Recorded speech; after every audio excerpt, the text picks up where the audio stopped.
अशोक हमेशा की तरह बुलंदशहर से सुबह सुबह पहुंच चुके हैं बाबा साहब डॉक्टर अंबेडकर परिनिर्वाण स्थली पर।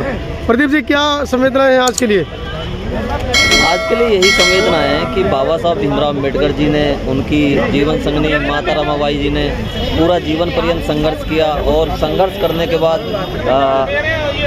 जो दबे कुचले शोषित वंचित हैं उनको हक और अधिकार दिलाए। बाबा साहब अम्बेडकर जी ने लगातार जो संकल्प लिए, लगातार जो उन्होंने सोचा वो करके दिखाया। तो बाबा साहब अम्बेडकर जी का जो जीवन है, जो दर्शन है, वो लोगों को पढ़ना चाहिए। लोगों को आज के दिन जो 6 दिसंबर है, बाबा साहब को नमन करके उनके बताए रास्ते पर चलना चाहिए। और क्योंकि जो सामाजिक क्रांति उनके बाद मान्यवर कांशीराम साहब ने जीवित की, उस क्रांति को ध्यान में रख करके सामाजिक आंदोलन करने चाहिए, सामाजिक गतिविधियों में संलिप्त रहना चाहिए। तो बाबा साहब भीमराव अम्बेडकर जी के जो विचार हैं, जो बाबा साहब अम्बेडकर जी ने अपने पुस्तकों में विचार रखे, उन पुस्तकों को पढ़ना चाहिए। पढ़ने के बाद बाबा साहब के जीवन को जान करके और आगे बढ़ना चाहिए। बाबा साहब अंबेडकर परिनिर्वाण स्थली पर हमको एक ऐसा जोड़ा दिखाई दे रहा है जो प्यार में चूर है, प्यार में डूबा हुआ है। हालांकि दोनों की लव मैरिज भी है। शशि, क्या कहेंगे आज इस दिन पर? आज बाबा साहब को नमन करते हुए यही कहूँगा कि बाबा साहब आपका बहुत बहुत शुक्रिया, आपका बहुत बहुत धन्यवाद। आपके चरणों में ये पुष्प अर्पित कर रहे हैं हम दोनों, और इसी आशा उम्मीद के साथ कि आपके कारवां को अंतिम सांस तक हम ऐसे ही गति देते रहें और ऐसे ही आपके कारवां को बढ़ाते रहें। राष्ट्रीय गायकों में आपका शुमार आता है, बहुजन गायकों में। कुछ चंद लाइन सुनाइए हमारे दर्शकों के लिए। 2 लाइनें मैं बाबा साहब के लिए समर्पित कर रहा हूँ। हमें जिंदगी में खुशी देने वाले, हमें जिंदगी में खुशी देने वाले, बहुजन की खातिर सभी गम संभाले, हमें जिंदगी में खुशी देने वाले। किया ना ख्याल अपना, कसर तो यही है, बाबा का अपना यहाँ जर कुछ नहीं है। किया ना ख्याल अपना, कसर तो यही है, बाबा का अपना यहाँ जर कुछ नहीं है। किया है उन्होंने सब कुछ, किया है उन्होंने सब कुछ हमारे हवाले, हमें जिंदगी में खुशी देने वाले। शोषितों की नैया के तुम ही खिवैया, निकले मसीहा तुम ही धीर के बंधैया। शोषितों की नैया के तुम ही खिवैया, निकले मसीहा तुम ही धीर के बंधैया। बन शेर शोषित तेरे, बन शेर शोषित तेरे मिशन को चला ले, हमें जिंदगी में खुशी देने वाले, हमें जिंदगी में खुशी देने वाले। तो ये वो लाइनें हैं, हमें ज़िंदगी में खुशी देने वाले। और खुशी देने वाले का ये कहाँ से आए हैं? जय भीम, कहाँ से आए हैं? सर मैं आई हूँ आजमगढ़ से। आजमगढ़ से? अरे मैं यहाँ तैयारी करती हूँ। अच्छा, यहीं पर रहते हैं? हाँ। चलिए, क्या नाम है? प्रीति वसुंधरा। प्रीति वसुंधरा, क्या कहना चाहेंगे बाबा साहब के लिए? बाबा साहब ग्रेट लीडर। हम सबको बाबा साहब के विचारों पे चलना चाहिए और उनके विचारों को हमें समझना चाहिए और हमें उनके कारनामों को आगे बढ़ाना चाहिए। जय भीम, नमो बुद्धाय। चलिए, बहुत सुंदर संदेश। और शशि भूषण जी ने जो गाना गाया वो बिटिया की वजह से रुक गया, वो इंटरप्ट हो गया कि हमें ज़िंदगी देने वाले, और ये ज़िंदगी देने वाले का अंतिम परिनिर्वाण स्थली, जहाँ पर देश विदेश से आज बाबा साहब को श्रद्धा सुमन अर्पित करने वाले लोग आ रहे हैं। लगातार आना जाना उनका बना है। अभी सीएम साहब ने भी, दिल्ली की सीएम रेखा गुप्ता ने भी अपना संबोधन किया था। और एक तरफ मैं आपको दिखा रहा हूँ राजेंद्र पाल गौतम जी, पूर्व मंत्री दिल्ली प्रदेश। गौतम जी, क्या कहेंगे आज के इस दिन पर? थोड़ा तेज बोलिएगा, दूर हूँ मैं। आज का दिन हमारे लिए तो दुख का दिन है।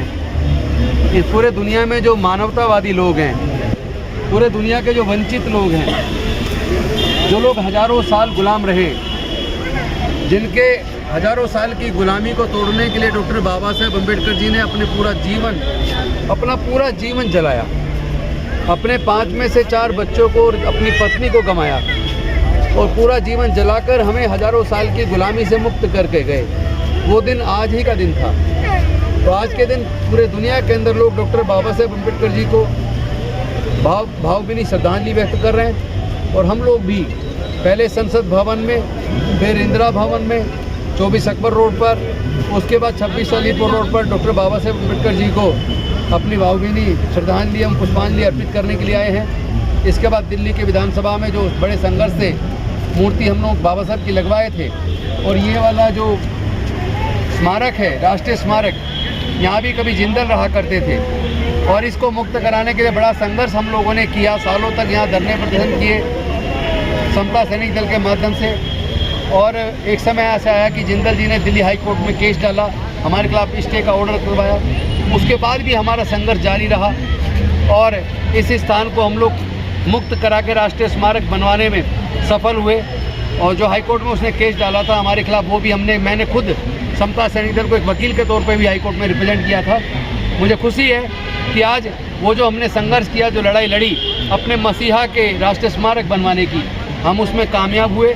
और ये सुंदर खूबसूरत स्मारक जिसके अंदर डॉक्टर बाबा साहेब अम्बेडकर की पूरे जीवन की संघर्ष गाथा जिसके अंदर समाई हुई है, आज वो सबके सामने है और हम लोग सब यहाँ पुष्पांजलि अर्पित करते हुए गौरवान्वित महसूस करते हैं। और अपने इस दिन को याद करके हमें आंखों में आंसू भी आ जाते हैं, आंखें नम हो जाती हैं जब हम याद करते हैं कि किस तरह एक महामानव ने हमारी हजारों साल की गुलामी को तोड़ने के लिए अपने 5 में से 4 बच्चों को गंवाकर, अपनी पत्नी को गंवाकर, पूरा जीवन जलाकर हमें हजारों साल की गुलामी से मुक्त किया था। लेकिन जो वो देकर गए, आज दुख की बात है कि 70% छीन चुका है, 30% बचा है। जो उनका एक सीधा एक भाव था, समता, स्वतंत्रता, बंधुता और न्याय, आज देश में समता, स्वतंत्रता, बंधुता, न्याय नजर नहीं आता। आज देश के अंदर freedom of speech and expression नहीं बचा है। आज देश के अंदर जाति और धर्म के नाम पे नफरत बढ़ गई है। इस हद तक नफरत बढ़ गई है कि लगता है कि फिर से अगर हम लोग एकजुट होकर अपनी लड़ाई को नहीं लड़ेंगे तो फिर से गुलाम हो जाएंगे। क्योंकि ऑलरेडी उन्होंने हमारे रिजर्वेशन को लगभग ख़त्म कर दिया है। शिक्षा से सारे रास्ते खुले थे, शिक्षा को इतना महंगा कर दिया कि हमारे लोगों के हाथ से शिक्षा छिन गई है। एक डिग्री करने के लिए लाखों रुपया चाहिए और लाखों रुपया हमारे लोगों के पास नहीं है। और जो लाखों लोगों को रोजगार PSUs के अंदर मिलता था, पब्लिक सेक्टर अंडरटेकिंग्स, वो सारी public sector undertakings Bharatiya Janata party की सरकार में बेच दी गई हैं। और इससे भी बड़ी दुख की बात यह है कि जो 4th क्लास एम्प्लॉयमेंट में सफाई कर्मचारी, चपड़ासी, पियोन, पानी पिलाने वाला, माली, चौकीदार, खलासी, इस तरह की छोटी छोटी नौकरियों में जो 4th क्लास में हमारे लोग आते थे, बीजेपी की सरकार ने 4th क्लास एम्प्लॉयमेंट को पूरी तरह आउटसोर्स करके ठेके पे दे दिया। तो वहाँ पक्की नौकरियां लगनी बंद हो गई है। अभी तक तो सर डॉक्टर बाबा साहेब अम्बेडकर जी ने 1942 में ब्रिटिश वायसराय की काउंसिल में एग्जीक्यूटिव मेंबर, लेबर मिनिस्टर रहते हुए, जो उन्होंने काम के घंटे 16 और 14 घंटे से घटाकर 8 घंटे निर्धारित किए थे और साथ में सोशल सिक्योरिटी दिलाई थी, ESI, PF वगैरह दिलवाया था, मिनिमम वेजेस, न्यूनतम मजदूरी दिलवाई थी। आज और मजदूरों को अपने हक और अधिकार के लिए हड़ताल का अधिकार दिलवाया था, यूनियन बनाने का अधिकार दिलवाया था।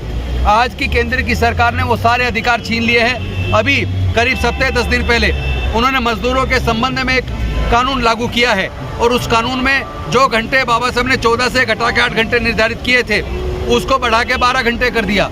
जो उनको हड़ताल का अधिकार दिलवाया था अपने अधिकार के लड़ने के लिए। साहब ये तो छोटी छोटी बातें हैं। अभी तक संविधान को खराब बताते थे, अब कह रहे संविधान लिखा ही नहीं बाबा साहब ने। देखिए, अगर कोई सूर्य के ऊपर थूकेगा तो थूक सूर्य के ऊपर नहीं गिरेगा, व्यक्ति थूकने वाले के मुंह पे गिरेगा। तो जो लोग ऐसी बात करते हैं, थूक उनके मुंह पे गिर रहा है। पूरी दुनिया डॉक्टर बाबा साहेब अम्बेडकर को बड़े गौरव और सम्मान के साथ उनका अभिवादन कर रही है। लोग नम आंखों से श्रद्धांजलि अर्पित कर रहे हैं। उनके बारे में कोई कुछ भी कहे, पहले तो वो समझ ले कि जब भारत आज़ाद होने वाला था और ये बात सामने आई कि संविधान को लिखना है, लिखने के लिए 2 विदेशियों से रिक्वेस्ट किया गया।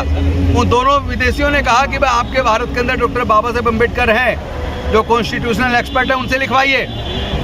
और आप सबको पता है कि उसके लिए चुन के आना जरूरी था।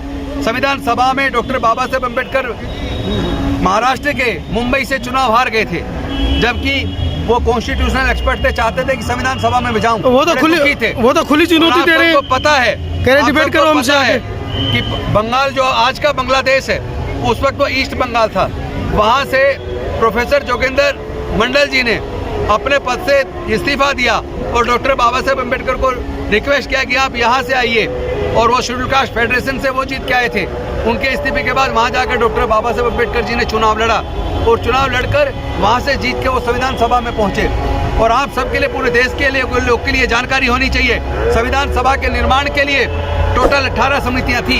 18 समितियों में से 13 समितियों में डॉक्टर बाबा साहेब अम्बेडकर मेंबर थे। और उस दौरान उनका जो संविधान के प्रति किया गया काम था वो इतना जबरदस्त था कि इसी बीच पाकिस्तान अलग हो गया।